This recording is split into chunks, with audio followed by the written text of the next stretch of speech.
ഇറാനിൽ നിന്നും കനത്ത അടി കിട്ടിയ ഇസ്രയേൽ ഇറാനെ വിട്ടിട്ട് ഇപ്പോൾ സിറിയക്കരെ പിടിച്ചിരിക്കുകയാണ്. ഇസ്രയേലിന്റെ സിറിയയിലെ കടന്നുകയറ്റത്തെ സൗദി അറേബ്യ ഇപ്പോൾ രൂക്ഷമായി വിമർശിക്കുകയും ചെയ്തിരിക്കുന്നു. എന്തായാലും ഇസ്രയേൽ കണക്കിന് ചോദിച്ചു വാങ്ങുന്നുണ്ട് ലോകരാഷ്ട്രങ്ങളിൽ നിന്നും. ഇപ്പോഴിതാ സൗദി അറേബ്യ വളരെ ശക്തമായി പറഞ്ഞിരിക്കുന്നു, സിറിയയെ തൊട്ട് കളിക്കരുത്. സിറിയയുമായി ഇങ്ങനെ വന്നാൽ സൗദി യോജിച്ച് മുന്നോട്ട് പോകേണ്ടി വരുമെന്നാണ് സൗദി കിരീടാവകാശി മുഹമ്മദ് ബിൻ സൽമാന്റെ മുന്നറിയിപ്പ്. ഇസ്രായേലിനും അമേരിക്കയ്ക്കും കൂടിയാണ് മുഹമ്മദ് ബിൻ സൽമാൻ ഈ മുന്നറിയിപ്പ് നൽകിയിരിക്കുന്നത്. അതിനിടെ ഇസ്രായേൽ പ്രധാനമന്ത്രി ബെഞ്ചമിൻ നെതന്യാഹുവിന്റെ മറ്റൊരു രഹസ്യ കുമ്പസാരം കൂടി ഇപ്പോൾ പുറത്തു വന്നിരിക്കുന്നു. അത് ആ രാജ്യത്തിന്റെ ഒരു പ്രസ്താവനയായാണ്, ഒരു ഖേദപ്രകടനമായാണ് വന്നിരിക്കുന്നത്. Israel deeply regrets a deadly strike on Gaza's only Catholic church which killed 3 people. ആ ഒരൊറ്റ വാചകത്തിലാണ് ആ കുമ്പസാരം ഒതുങ്ങിയെങ്കിലും അതിന്റെ അർത്ഥം വ്യാപ്തി വളരെ വലുതാണ്.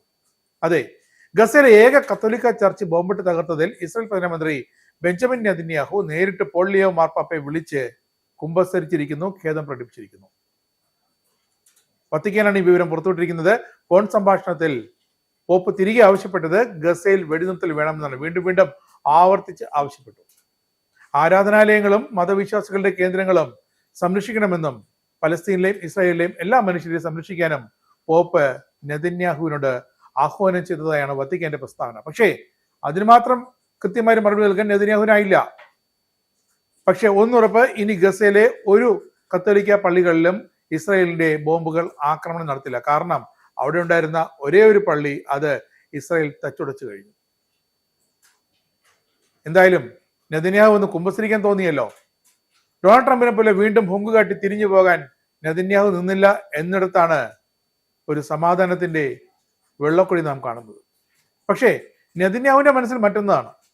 ഉണ്ടായിരുന്ന ഏക കത്തോലിക്ക പള്ളി ഇസ്രായേലി സൈനികർ തകർത്ത് തരിപ്പണമാക്കി. ഇനി വത്തിക്കാൻ ഇതിനെപ്പറ്റി മിണ്ടില്ലല്ലോ എന്നാണ് ഇപ്പോൾ നെതന്യാഹുവിന്റെ ഒരു ഇത്. അപ്പോഴാണ് സിറിയയിൽ ഇനി ബോംബിടരുത്, സിറിയയെ തൊട്ട് കളിക്കരുതെന്ന് സൗദി അറേബ്യയിലെ കിരീടാവകാശി മുഹമ്മദ് ബിൻ സൽമാൻ രാജകുമാരൻ നെതന്യാഹുവിനോട് മുന്നറിയിപ്പ് നൽകിയിരിക്കുന്നത്. സിറിയയുടെ പരമാധികാരം ലോകം അംഗീകരിച്ചാണെന്നും അതിൽ ഇസ്രായേൽ ഇടപെടരുത് എന്നുമാണ് സൗദി രാജകുമാരൻ വ്യക്തമാക്കിയിരിക്കുന്നത്. സിറിയൻ പ്രസിഡന്റ് അഹമ്മദ് അൽ ഷറായുമായി ഫോണിൽ നേരിട്ട് സംസാരിച്ചാണ് സൗദി കിരീടാവകാശി സൗദിയുടെ ഉറച്ച പിന്തുണ അറിയിച്ചത്. ഇതോടെ സിറിയ ഒന്നയഞ്ഞു. ഇസ്രായേൽ ഇനി സിറിയയെ തൊടാൻ മടിക്കും. സിറിയയുടെ സ്വാതന്ത്ര്യത്തെയും പരമാധികാരത്തെയും ബഹുമാനിക്കാൻ ലോകത്തിന്റെ ബാധ്യതയുണ്ടെന്ന് സൗദി വിദേശകാര്യമന്ത്രി അമീർ ഫൈസൽ ബിൻ ഫർഹാൻ വ്യക്തമാക്കി. ആരോടാണ്? US വിദേശകാര്യമന്ത്രി മാർക്കോ റൂബിയുമായി നടന്ന സംഭാഷണത്തിലാണ് ഈ ഒരു നിലപാട് സൗദി വ്യക്തമാക്കിയിരിക്കുന്നത്. കാരണം അതാണ് അവിടെ വേണ്ടത്. കഴിഞ്ഞ ദിവസമാണ് ഗസയിലെ ഏക കത്തോലിക് ചർച്ച് ഇസ്രായേൽ സേനയെ ബോംബിട്ട് തകർത്തത്. അതിന്റെ ആഘാതം തീരുന്നതിന് മുമ്പാണ് സിറിയയിലെ ഇസ്രായേലിന്റെ ആക്രമണത്തെ രൂക്ഷമായി സൗദി അറേബ്യ അടക്കം വിമർശിച്ച് രംഗത്തെത്തിയിരിക്കുന്നത്. ഷെല്ല് അബദ്ധത്തിൽ പതിച്ചാണ് ഗസയിലെ കത്തോലിക്ക ചർച്ച് ചേർന്നതെന്ന് ആക്രമണത്തിന് പിന്നാലെ ബെഞ്ചമിൻ നെതന്യാഹു വ്യക്തമാക്കിയിരുന്നു. ആക്രമണത്തിൽ 2 സ്ത്രീകൾ ഉൾപ്പെടെ 3 പേർ കൊല്ലപ്പെട്ടു. നിരവധി പേർക്കാണ് പരിക്കേറ്റത്. എല്ലാം ക്രൈസ്തവ വിശ്വാസികൾ. ആക്രമണത്തിൽ പള്ളിക്ക് കനത്ത നാശനഷ്ടമുണ്ടായെന്നാണ് വത്തിക്കാൻ പറയുന്നത്. ഗസയിലെ ആക്രമണങ്ങളെയും ഹോളി ഫാമിലി ചർച്ചിന് നേരെ ഇസ്രായേൽ നടത്തിയ ആക്രമണത്തെയും ഇറ്റാലിയൻ പ്രധാനമന്ത്രി വിമർശിച്ചു. ഗസയിലെ വെടിനിർത്തൽ ചർച്ചകൾ പുരോഗമിച്ചുകൊണ്ടിരിക്കുകയാണെന്ന് ട്രംപിന്റെ മിഡിൽ ഈസ്റ്റിലെ പ്രതിനിധി ജേസൺ ഗ്രീൻബ്ലാറ്റ് പറഞ്ഞത് തൊട്ട് പിന്നാലെയാണ് ഈ കത്തോലിക്ക പള്ളി ഇസ്രായേൽ തകർത്ത് തരിപ്പണമാക്കിയത്. എന്തായാലും ഇതൊരു അബദ്ധമാണെന്ന് നെതന്യാഹു സമ്മതിച്ചു. US പ്രസിഡന്റ് ഡൊണാൾഡ് ട്രംപുമായി നടത്തിയ സമ്മേളനത്തിലും നെതന്യാഹു തന്റെ കുറ്റസമ്മതം ഏറ്റു പറഞ്ഞു. പള്ളി ആക്രമണത്തിലെ അതൃപ്തി ട്രംപ് നെതന്യാഹുവിനെ വ്യക്തമായി അറിയിച്ചിട്ടുണ്ടെന്നാണ് വൈറ്റ് ഹൗസ് മാധ്യമ സെക്രട്ടറി കരോളിൻ ലെവിറ്റ് പറഞ്ഞത്. ട്രംപിന്റെ സമ്മർദ്ദത്തെ തുടർന്ന് ആക്രമണത്തിൽ ഖേദം പ്രകടിപ്പിക്കാനാണ് ബെഞ്ചമിൻ നെതന്യാഹു തീരുമാനിച്ചത്. അതുകൊണ്ടാണ് വത്തിക്കാനെ നേരിട്ട് ചെന്ന് ഫോണിൽ വിളിച്ച് ലിയോ മാർപ്പാപ്പയെ ഫോണിൽ വിളിച്ച് ഖേദം പ്രകടിപ്പിച്ചത്. സംഭവത്തെക്കുറിച്ച് താൻ അന്വേഷിക്കുകയാണെന്നും സാധാരണക്കാരെയും പുണ്യസ്ഥലങ്ങളെയും സംരക്ഷിക്കാൻ ഇസ്രായേൽ പ്രതിജ്ഞാബദ്ധമാണെന്നും ഈ പ്രസ്താവനയിൽ പറയുന്നുണ്ട്. പിഞ്ചു കുരുന്നുകളുടെ, രോഗികളുടെ ആ ജീവനൊക്കെ സംരക്ഷിക്കാൻ ബാധ്യസ്ഥരായ സന്നദ്ധരായ ഡോക്ടർമാരുടെ അടക്കം ജീവൻ എടുക്കാൻ ഒരു മടിയും കാട്ടാത്ത കാടത്തം കാണിക്കുന്ന ഇസ്രായേലിന് എന്ത് പ്രതിജ്ഞാബദ്ധത!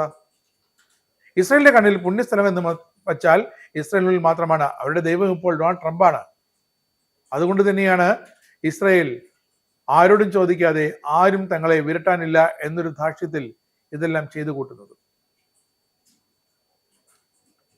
സിറിയയുടെ പരമാധികാരത്തെയും സ്വാതന്ത്ര്യത്തെയും ബഹുമാനിക്കാൻ ലോകരാജ്യങ്ങൾക്ക് അവകാശമുണ്ടെന്നും അത് ഇസ്രായേൽ മാനിക്കണമെന്നുമാണ് സൗദി വിദേശകാര്യമന്ത്രി അമീർ ഫൈസൽ ബിൻ ഫർഹാൻ മാർക്ക് റൂബിയോട് പറഞ്ഞത്.